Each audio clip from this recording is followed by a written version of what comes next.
Local Women Magazine presents Local Women Podcast, the show for things that matter. Hello, and today we are shining a light on a very special topic, and actually a topic that is very close to my own heart. I've been wearing glasses since I was 2 years old. I was that little girl with the National Health glasses with the patch. So it's something that I think I know a lot about. But with me today, I've got a couple of experts, and they've come all the way from Banbridge and Newry. They're part of Fairbairn Opticians. We have the owner, Michael Fairbairn, and we also have Sharon Andrews, who is the practice manager. You're both very welcome today. I have so many questions to ask you. You're not going to get a word in because I have so much to ask you about this topic. So first of all, to you, Michael, how did you start in this business? I got into the business because my father was an optometrist. Yes. And he set up the business back in 1978. Gosh. And never really encouraged me, but I kept an eye on him and I thought, yeah, this is You what kept I'm an going to eye. do. I like what you did there. Yeah. I like what you did there. So yeah, I just basically followed in his footsteps. Yeah. Yeah, so you went to university and trained, obviously, to do this. Where did you train? Well, I took a bit of a roundabout, the Didn't we scenic all? route. Yes, Didn't we all? I and love was that. To my advantage. Went to London and did the dispensing course, ophthalmic dispensing. Right. And then came back home. Had to repeat a few more A-levels to do the optometry degree. Didn't we all? Yeah, and did that in Manchester. Yes. And so qualified in 2004. Did pre-registration. So 2005, started working in practice back home in Northern Ireland. And did you work with your dad at that point? At that point, yes, Yes. whenever I came back home, yeah. So I gathered quite a lot of experience in Yes. London and Manchester, yeah. Yes. Working in opticians over there. And over to you, Sharon. How did you start your journey with glasses? I started working for Michael Fairbairn Senior nearly 40 years ago now. You don't, right, I was going to say, you don't really look old enough.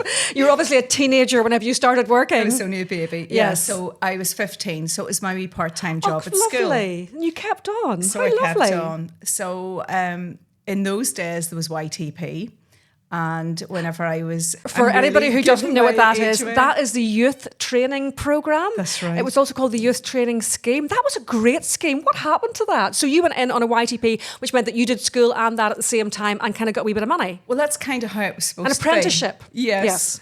But then after about a month on it, we realised I was too young to be on it. Of course, you have to be, I think you had to be 18 or so. Yeah. So I was asked would I like to stay on, and that's it. I've been there ever since. You've seen a lot of changes. Yeah, totally.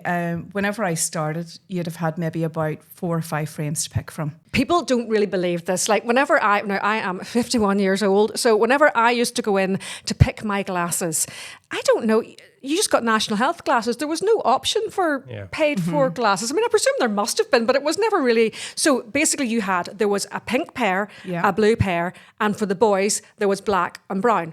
There was 4 pairs of glasses. That was it. And there was no question that you were going to buy glasses, and you could either have spring clips, which I got because I have a small nose, or you got ordinary, and that was it. Yeah. Now, things have changed. Oh, totally changed. And then with us being over in Northern Ireland, we didn't have a lot of reps came to us. Of course not. So we had like about, I think at that stage, maybe 3 reps. That was it. Yes. Like nowadays, my goodness, there's just so much choice. Things are It's so different now, unbelievable. aren't they? Totally different now. Yeah.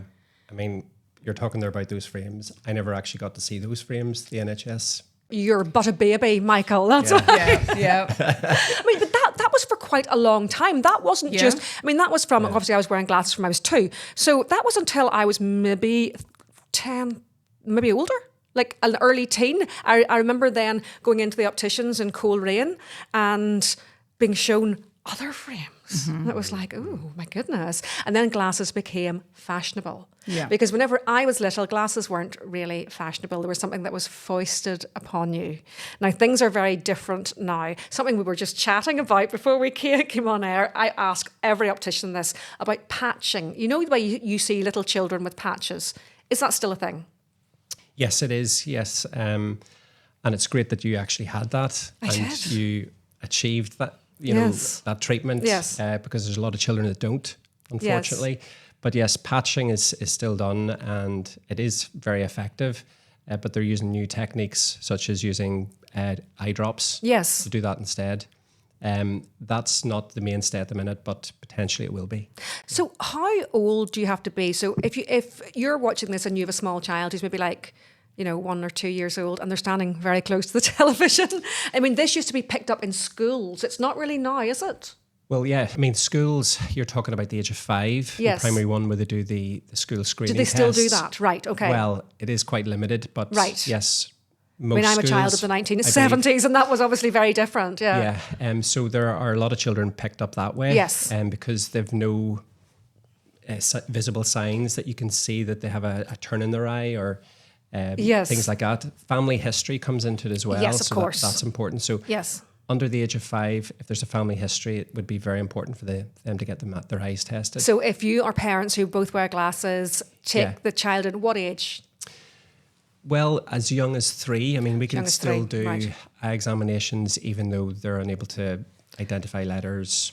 Pictures, we use pictures Use pictures instead. Yes, yeah. So as young as 3 would be the youngest that we could, but generally it tends to be P1s. Whenever they start to try, they have to sit very close. I was that little girl that had to sit on the front row. I had to sit in the front row because I could see nothing. I can still see nothing, but it's fine. So how often should you have your eyes tested?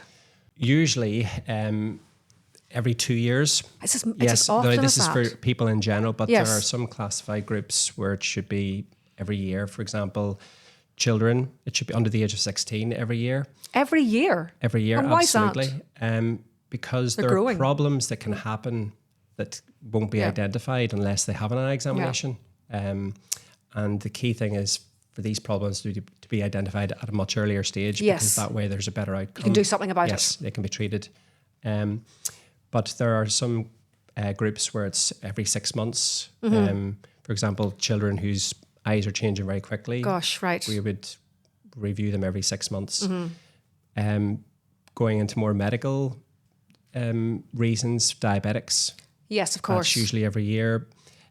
People who have a family history of eye disease such Yes. as glaucoma, that's every year as well. But in general, for everyone, every 2 years, that's Every so 2 important. years. And I'm not sure I go every 2 years, and I definitely should.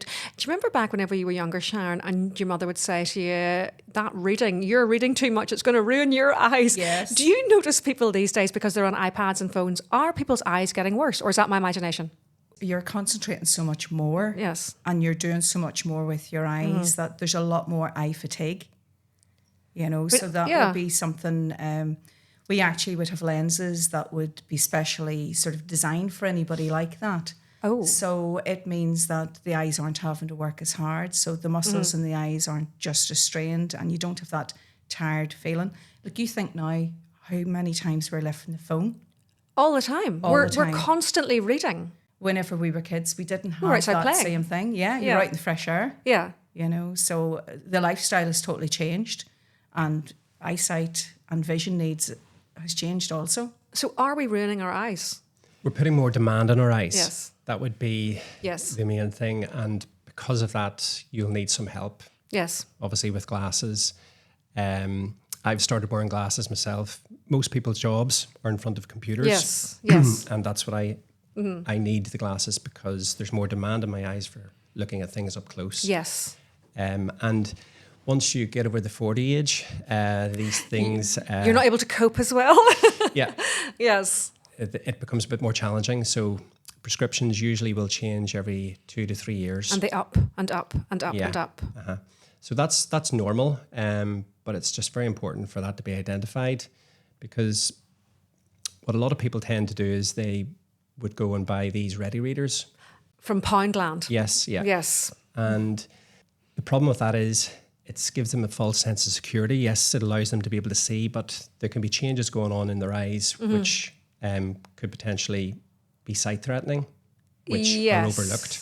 So that's why I would definitely recommend that you would have your eyes tested at the recommended interval, either 1 or 2 years. Yeah. So what does it mean? Like, why do my eyes not work properly? Like, why from age 2 didn't my eyes work properly? I could see Okay. things far away but not close up. Was not so why? Yes, so you're long-sighted. Yeah. Well, that would be a family history trait. Right. And there must have been members of your family. Both my parents wear glasses, yes. Yes, and You mentioned there about having a patch. I had a patch and I had an astigmatism. Yes. So a lot of those things run in families. Yes. So it's very important that because you have that family history that would have been picked up. Is it a defect? It's just your genetic makeup. Yeah, that just your eyes aren't as good as... It's is it like a muscle? What is it? Why aren't they work? Like, why can't they work? Okay, so basically the eye that possibly had the higher prescription, Yes. it wasn't being stimulated enough. Right. Because it wasn't corrected. Yes. Once it's corrected, it gets more stimulation. Yes. But because it wasn't being corrected and it wasn't getting the stimulation, you developed a lazy eye. A lazy eye. Yeah. That's what they used to call it. We don't call it that anymore, do we? It's called amblyopia. Not a lazy eye. that's the Back in side- art, things were brutal back in the they were. 1970s. It was a lazy eye. Yeah. Yeah. So wearing the prescription would have improved it through Yes. stimulation. Yes. If that didn't work, which it sounds like in your case, it maybe worked to a certain extent. Yes, it worked to a certain extent. The patching was then to emphasize that stimulation by patching the good eye. Yes. Yeah. And that is very successful if it's done well. So I presume in your case it was. Yes, it would have been because Yeah. back in the day you were just told to wear your glasses with a patch and you just did it. I mean, we were laughing there before we came on air and you were saying, oh, children don't do it these days. Back in my day, you just wore it and that was that. There was no great debate entered into about it. Yeah, and it's critical to do that Yes. treatment in the early years, Yes. up until the age of 7, because Yes. after that, the chances of changing things Gosh, are right, much it's less. that. Yeah. So- So the earlier you get that treatment, the better. So what is an astigmatism and why can't I drive at night time? So astigmatism is basically where when the light is going into your eye, it's getting focused at 2 different points, Right? whereas it should get focused at one point right on the back of your eye on the retina. Yes. Okay. So if Why? lights, so why? Why? So it could come from 2 sources. Yes. The front surface of your eye, which is the cornea. Yeah. So it could be a difference in the curvatures Yes. of the cornea, or it could be the lens inside your eye. Yes. It's got a front surface and a back surface. Yes. It could be a difference in those curvatures. So when the light's coming into your eye, it's actually getting focused at 2 different points. Those 2 different points could be behind the retina, Right. could be in front of the retina, or either side of the retina. Yes. Your glasses that you wear will focus that light onto one point. So it'll bring those 2 points of focus together, and that will make things much clearer for you. Because whenever I drive, it's like driving into like some kind of a star. Yes. Like it's like stars are coming So- towards you. It's horrible. So that's when the light goes into your eye, it's just scattering. Yes, it's Yeah. scattering. And at first, I didn't know what it was. I was like, gosh, driving at night's very hard. Yeah. And then until other people told me that no, actually, it wasn't that hard. If you're wearing the right glasses, Yes. the right prescription, Yes. and the right type of lenses, there's reflection-free lenses that you can get Yes, as well. I need to come and see you guys. Yeah. We need to talk. Yeah. Yeah. So they definitely help, all those measures. So what about contact lenses, Sharon? I've tried them. My eyes are quite dry. They're not for everyone. Yeah. They're not for everyone. I've tried them myself as well. I wouldn't be a big fan of them, but then I love my glasses. You like your and glasses? Yes. I do. Yeah. I think they've come a long way. Oh, haven't they? Like haven't they whenever just? I started working, the kids would have been coming in if they needed glasses. They were in tears. Oh, I know. their hearts were broken. Yeah. Now it has actually gone the reverse. They come in, they don't need glasses, and they're going out in tears because they really want them. Yes. Because their friend has them. Yes. And there's so much choice now. And people now that do need glasses, they're sort of coming in and saying, well, I've an event on, I've a Can I have wedding matching on. glasses? Yes. Can I get glasses to match with this? We'd have mothers of the bride coming in looking glasses to match with their how outfits. lovely. And all, and it's How lovely. lovely. I love that bit. So you're seeing them right the way through. They're Yes. coming in with their wee swatches of material and their headwear, and you're lovely. matching all this up. So that's really nice. And like that's come a long way from years ago. Of when course. glasses were just glasses. They were that just you put glasses. on So to see it's- through. It's now fashion. And it's nice accessory that as you well. work in a place that you have that personal touch. So you know your customers. Yes, And you that's know right. what they're going to like and you know what they need, Correct, which is you really know. important. You need to have like a relationship with your optician. Yeah, I mean, we really do focus on giving that personalised service. Yes. That's one thing that we've really strived for. And we're so lucky, like, because our patients, they've been coming to us for years. Yeah. We've known all their family members and they trust us, and that That's means so a lot. important. And you can see a pair of frames and go, oh, that would suit so and so. It's terrible because whenever I'm picking frames for the practice, I'm looking at them thinking, oh, that would be nice for Mary. That'd be lovely for it'd yes. be nice for them. Yes. You know, Sharon, so you're it is great good. at that. Yes, she's the stylist. She's the stylish one. No, it is. It's lovely, and whenever they get the glasses and they can see the finished product and they just love them, you know, it is. That makes it. It does. And it must be nice whenever you get little kids who haven't been able to see that well and you put the glasses on them and they're like, wow, I can see. Yeah, that definitely is. It's quite emotional. Yes, Yeah, it would be. but it's great. It's fantastic. I mean, I don't think unless you've really bad eyesight like me, I don't think you could fully understand what it's like for someone to hand you your glasses first thing in the morning. I refer to it to my son as putting my eyes on. You know, he will come in and start talking to me, and I'm like, hold on till Mummy puts on her eyes. You know, and then because otherwise you can't see properly. That's true. Yeah. And you feel different. Yes. Like I've only started wearing glasses. Yes. But for the last 20 years, I've been advising people this is what you need. Yeah. Not really Fully having grasping that this experience, Yeah. but now I am experiencing it. I'm realizing, gosh, this is making a difference. I've noticed something that I do. If I can't hear something, I'll put on my glasses. Yeah. Do you do that? Definitely, Yes, I've heard of yeah. people saying that. Yeah. Why? Is it in my head or is it some scientific reason for that? I mean, that's another thing that we're actually starting to do in practice is offering a hearing care service. Yes, now that's very interesting because again, we're all wearing headphones because don't forget, headphones didn't really exist outside of like music studios until the Walkman of the 1980s and 90s. And now everybody has a little buds and they couldn't be good for your hearing. It couldn't be, you know. Yeah, I mean, there's possibly an epidemic of hearing loss. I think so. Over the And next discos as well that we decades. all went to and we all loved raves Yeah. and discos and we didn't Yeah. protect our ears. Well, that's right. I only discovered I had hearing loss in my right ear, and I didn't realize it until I actually had the hearing test. I've been for a hearing test actually, and they gave me what it would sound like with a hearing aid in. Oh my goodness. You could hear a pin drop. It was brilliant. Yeah. It was just like, you know, it was something else. It really was something else. And it's something that people should do. They should go and get. Yeah, again, it's ears something that tested. I'd recommend. Yes, I as would well as recommend eye it. examination, get their hearing, and we offer that complimentary as well. Oh, do you? Yes, yeah. It is so interesting. And then whenever they play what it should sound like, it's the low noises that I can't hear. Right, I'm the opposite. I'm You're high, the opposite. High It's the frequency. high. Yeah. There's a lot that I can't hear. I have to have the words up on the screen on the television, for instance. You know, I'm really falling apart, Michael. I think that's Yeah, the. well, I think it's inevitable for most of us, to be honest. Yeah, it's I can see it happening to me. something that I'm interested in. For children, is it still free to get an eye test? Yes, absolutely. So Up far, up until yeah, today. Yes. Yeah, and I can't see that changing. No. Up until the age of 16, all children are entitled to at least an annual eye exam. That's good, isn't Yes. it? It That's is. good news because you don't get much for free these days. No. And it's bizarre because I was looking at statistics there. I think it's 1 in every 10 parents or carers will bring their children for an eye exam if they've got a problem. But they'll not just do it routinely. They'll not do it routinely, yes. They maybe do they not realise it's maybe free? It's something you should just build into your year. This is something that it always baffles me. You know, you bring your child to get their hair cut Yes. every month maybe, Yeah.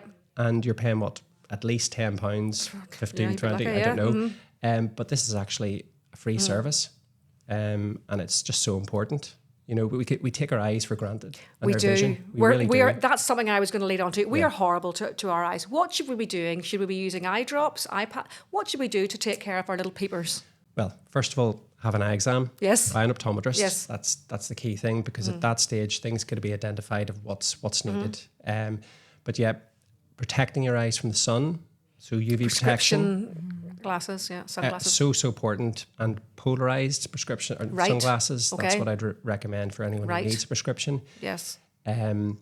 Those don't suit everyone, but definitely they're more valuable all year round because Yes. they Yes. they cut out all the bad light and Yes. let in all the good light. Brilliant. So I'd recommend those. What people eat, that's very important as well. So Is it true? Carrots? Well, is not- that true, Michael? not necessarily carrots, but yes, any colourful vegetables, Really? dark leafy green vegetables. We were definitely told that growing up. Yeah. Eat your carrots. We were. Yeah, And definitely. yeah, it's good. Fruit and veg, oily fish. for your Those eyes. are very important to help protect our eyes, yeah. I learned so much doing these Local Women podcasts. Like, I don't even think like people have any idea. I learned so much. It's great. Yeah. I didn't know your diet was that important. I'm not saying that you have to be strict and that's But all you definitely eat. think about it. Yes, just it's a lifestyle factor. What about like wearing an eye mask in bed and that kind of thing? Yeah, again, from an eye examination, if it's identified that you have a dry eye, potentially wearing heat mask. I have dry eyes. Can Yeah. I reverse that? Or is that just something I have? You can help manage the symptoms of dry Yeah. eye by treatments such as... And not just rubbing them. No, not just rubbing them, yeah. But there are tests that we can do to identify what type of dry eye you have. Right. It can be that you just don't produce enough tears or that your tear quality is poor. Right. So we can recommend certain eye drops to help Right. that. Yeah. Yes. But the dry eye is a complex area. So Right. there's a lot of variables. Right. Even your work environment, what you're working in, Yes. things like that. As I say, your diet, that's important for dry eye as well. Then there's underlying conditions that can make you more prevalent Yes. to dry eye. So Yes. you need to have an eye examination first, Kim. That's it. I do. I actually have to need to bring you come down in the and get a road. proper eye examination and read that big A at the top. Now, with one of my eyes, I can read right down. Like I have one brilliant eye and one just pathetic eye. I mean, there's no other, and it's bigger. My big eye is I have one sort of big eye, and it's kind of useless, and it's my little eye that is the good one. Okay. Because you'll see, like, they're two different sizes. They're quite A little bit, yeah. Yeah. Looking at your glasses, I was able to identify Dirty. which prescription. Can you? Which one had the... Yeah, oh, they're higher big. No, prescription whenever one. I was little, it was like a milk bottle bottom. Yes. But obviously that's gone now. And one side, it was kind of lopsided. Because one would be, I remember an optician saying to me, one of your eyes is like a perfect eye. Like it could be in a textbook. and they went, the other one? No. It's, And that's generally the way. yeah. So I just looked out of one eye for years. Yeah, and it's amazing, Yeah. you got by. Yeah, it's amazing how you can get by. And there's a lot of children who that wouldn't have been identified and, Yeah. and wouldn't have had glasses or wouldn't Yes. have had the patch treatment. So wearing glasses doesn't have to cost a fortune, does it? You do eye care plans. We do. So our eye care plan, it's a monthly direct debit. And what you get for that is your first appointment would be half price. Yes. And after that, regardless of how many appointments you need, they're all complimentary. Great. So it's brilliant for anybody who's had a few issues and they're having to keep coming back to us. Yes. It means that they're not worrying about the cost of it. Yes. But they're getting the very best. They're getting the best treatment from For their eyes. from the experts. And that way you Yeah. can go in and shop and change and go, oh, I'm not sure about this, I'm not sure about that. Yes. Yeah. So you have that part of it. Then you also get complimentary contact lens fitting if you want to try contact lenses. Yes. You get 15% off new glasses. Right, yes. So complete pairs of glasses Yeah. and sunglasses. Yes. 10% off your drops. So if you need drops for dry eye Yes. or anything like that, you Yes. get that. And your MOTs and that. We all need MOTs, don't we? No, that's great because that So- spreads the cost out because it is only free up to the age of 16, as we've said. So up to the age of 16, it's free. You can bring your child in. That's right. And then do you pay for the glasses?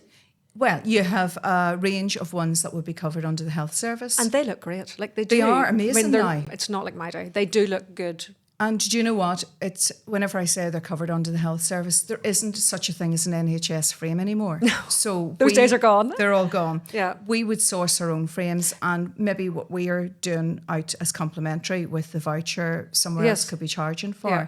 So you get a voucher allowance off your glasses, and that is That's great. is And what that's you something get. that we really would like to stress to parents listening to this. Take your child in for an eye test. It's free. Definitely, yeah. So whenever you come for an eye test, you have some quite high-tech scanning equipment in store. Tell us about that. Yes, so there are two scanning imaging devices that we have. The first is the Optimap scan, and what that does is it gives us a wide field view of the retina at the back of your Yes. eye. So back in the past, when my dad would have been testing eyes, he would have been looking inside your eyes with an ophthalmoscope, which Yes. would have given about a 1 to 2% view of the retina at any one time. Oh, really? Yeah. Right. 10 to 15 degrees of the Right. retina. Then along came a fundus camera, which gave about a 15% Yes. view of the retina. This is actually this new device that we have, the Optimap gives us up to an 80% view of the retina. Isn't that incredible? Which is amazing. Incredible. And what does that show? So it scans the retina at the back of your eye. So it shows the macula, where the light is focused onto the back of our eye, the optic nerve, all the blood vessels, and far out into the periphery. So it's very good at picking up the earliest signs of problems.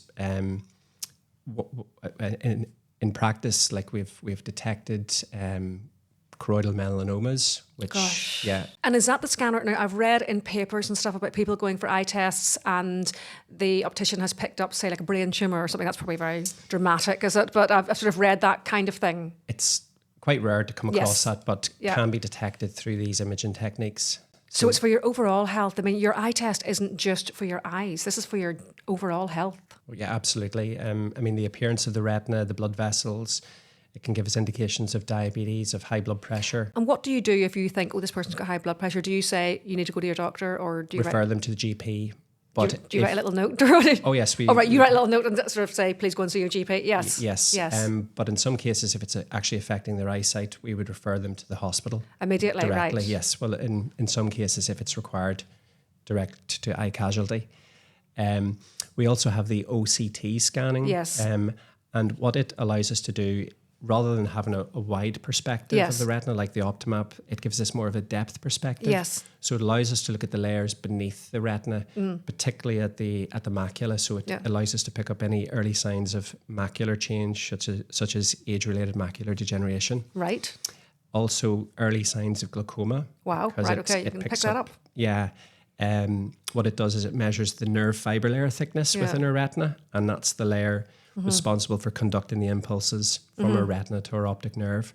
And if there's a decrease in that thickness, then that structural change is going to manifest into a functional change where people start to lose their peripheral vision. And that's something that people aren't aware of, is their peripheral vision as much as their central vision. So yes, that's very important. I'm just like sort of flicking my eyes around here, checking out my own peripheral vision. Yeah. It's called the silent eye disease. So again, it's very good at picking up early signs of that. Yeah. That is incredible. So whenever you go for your eye test, I mean, it's just like a health MOT. You're looking in a place that nobody else ever looks. That's right. And it needs looked at, I guess. Yeah. So another reason to make sure you go for your eye test every 2 years. It's amazing. Whenever we take the images, we actually go through them and show them to our patients, and they look at it and they go, gosh, that looks like outer space. I know, it's mad, like isn't it? It's amazing. It's amazing. It is amazing when you're seeing it for the first time. Yes. It can be a bit of a wow. Yes. Yeah. Like a real insight into your eyes. Incredible. But it's really reassuring when everything is good that you and show everything's people fine. that. Yeah, look, you're absolutely fine. And that people walk away and they feel very happy and comfortable with that. Yeah. So definitely the lesson today, take care of your eyesight. Absolutely, Kim. Yeah. The wonderful world of glasses. It's something that I love. And thank you so much for coming in today and teaching me about something that I've been dealing with the last 49 years. And I really want to get down to you for a proper eye test and find out exactly why these eyes just don't work anymore. Thank you guys from Fairbairn Opticians. Yeah, thank you very much. You're very welcome to come down and we'll give you the full experience. Thanks, Kim. Local Women Magazine presents Local Women Podcast, the show for things that matter.